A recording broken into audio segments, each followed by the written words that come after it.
મિત્રો, સ્વાગત છે તમારું જયશ્રીસ કિચનમાં। તો આજે આપણે બનાવીશું રવાનો શીરો।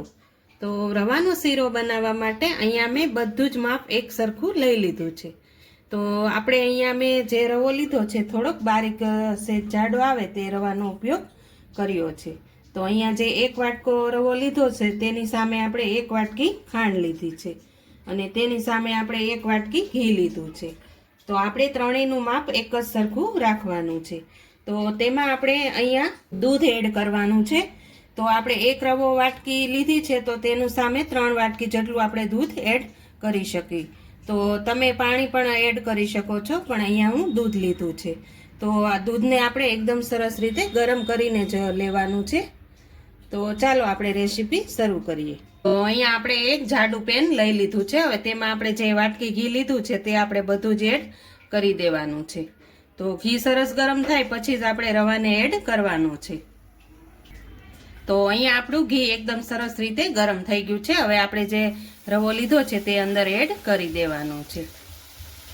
આપણે અહીંયા રવાને એકદમ ધીમા તાપે શેકવાનો છે જેથી આપણો રવો એકદમ સરસ રીતે શેકાય। આપણે શેકવામાં જરાય ઉતાવળ નથી કરવાની। આ રીતે આપણે હવે તેને ધીમે ધીમે શેકવાનું છે।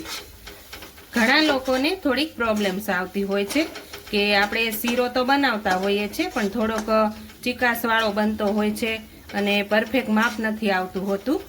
તો આજે હું તમારી સાથે તે બધી જ ટિપ્સ શેર કરીશ, તો તમે મારા વિડીયોને સ્કીપ કર્યા વગર જોજો।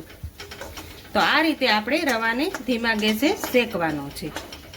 તો અહીંયા આપણે આ રીતે ધીમા ગેસે જ સતત હલાવતા રહેવાનું છે જેથી આપણો રવો નીચે દાઝે નહીં। તો આ રીતે હું રવાને શેકવી લઉં છું। તમને જો મારા વિડીયો પસંદ આવતા હોય ને તો મારા વિડીયોને એક લાઈક તો જરૂરથી કરજો। અને હું આજે તમને એક રિક્વેસ્ટ કરું છું કે તમે મારી ચેનલમાં નવા હોય ને તો પ્લીઝ એક સબસ્ક્રાઈબ તો કરી જ દેજો। તો આ રીતે હું રવાને શેકી લઉં છું।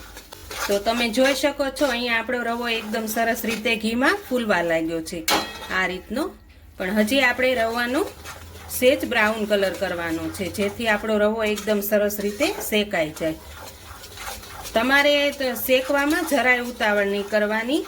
તમે જો એ ઓછો શેકેલો હશે ને તો રવો ચીકાશ પકડાઈ જશે, એટલે તમારે રવાને થોડુંક વધારે શેકવાનું જેથી રવાનું એકદમ સરસ એવો બની તૈયાર થાય છે।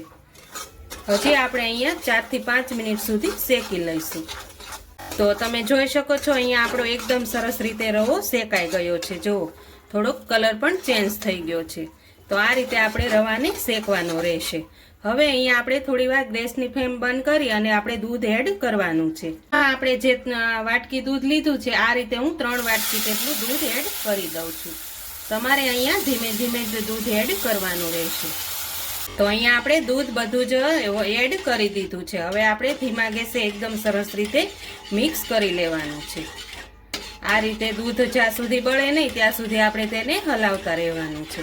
તો અહીંયા આપણું દૂધ પણ એકદમ સરસ રીતે રવા સાથે મિક્સ થઈ ગયું છે। હવે આપણે અત્યારે ખાંડ એડ કરવાની છે। અહીંયા જે મેં એક વાટકી ખાંડ લીધી છે તે બધી જ એડ કરી દઉં છું।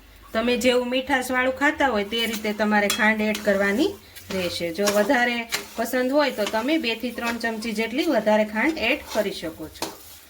તો આ રીતે આપણે ખાંડને પણ એકદમ સરસ રીતે મિક્સ કરી લેવાની છે। તો અહીંયા આપણું ખાંડનું પાણી જ્યાં સુધી ઓગળે નહીં ત્યાં સુધી આપણે તેને એકદમ સરસ રીતે મિક્સ કરતું રહેવાનું છે। તો આ રીતે આપણે તેને ત્યાં સુધી થોડી વાર હલાવતા રહીશું। તો અહીંયા આપણો શીરો બની અને તૈયાર થઈ ગયો છે, તમે જોઈ શકો છો।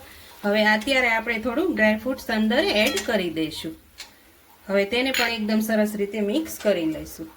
તમે જોઈ શકો છો અહીંયા આપણું ઘી પણ એકદમ સરસ રીતે છૂટું પડી ગયું છે અને આપણો શીરો અહીંયા એકદમ સરસ દાણેદાર બની અને તૈયાર થઈ ગયો છે। હવે હું એક પ્લેટમાં લઈ લઉં છું તેને।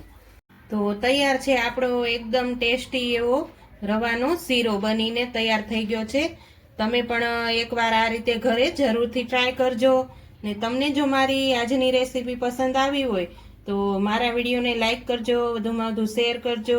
ને હજુ સુધી મારી ચેનલને સબસ્ક્રાઈબ ન કરી હોય તો પ્લીઝ સબસ્ક્રાઈબ કરી દેજો ને કોમેન્ટ કરીને કહેજો કે તમને મારી આજની રેસીપી કેવી લાગી। ફરી મળીએ આવતી રેસીપીમાં।